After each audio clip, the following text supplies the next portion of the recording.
அனைவருக்கும் வணக்கம். அடுத்த கொரோனாவா, அடுத்த லாக்டவுனா, அடுத்த வேக்சினேஷனா, இப்படி பலதர கேள்விகளுக்கு நம்ம ஆளாயிருக்கோம். ஹெச்எம்பி வைரஸ் பற்றி ஃபுல் டீட்டெயில் பார்க்கலாம் வாங்க. இது குழந்தைங்களுக்கு தான் அதிகமாக பரவுதான்னு பார்த்தீங்கன்னா கண்டிப்பாக கிடையாது. இம்யூனிட்டி பவர் கம்மியாக இருக்க பேஷண்ட், சுகர் பேஷண்ட், அது மாதிரி இம்யூனிட்டி பவர் கம்மியாக இருக்க எல்லாருக்குமே வருது. இதோட சிம்டம்னு பார்த்தீங்கன்னா காஃபு, ஸ்னீஸு, ஃபீவர், ஷார்ட்னஸ் ஆஃப் பிரீத் இதுதான் இருக்குது. இது எப்படி பரவுதுன்னு பார்த்தீங்கன்னா ஒருத்தவங்க காஃபு உமிழ்நீர் மூலியமாக அடுத்தவங்களுக்கு பரவுது.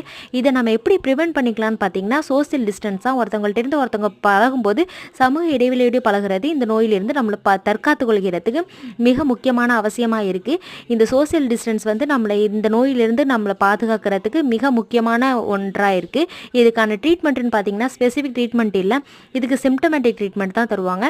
இதுக்கான டயக்னோசிஸ்னு பார்த்தீங்கன்னா எப்படி உமிழ்நீர் சலைவேஷன் கோவிடுக்கு பார்த்தோமோ அதே மாதிரியே தான் இதுக்கும். வேக்சினேஷன் வந்து இன்னும் கண்டுபிடிக்கவில்லை.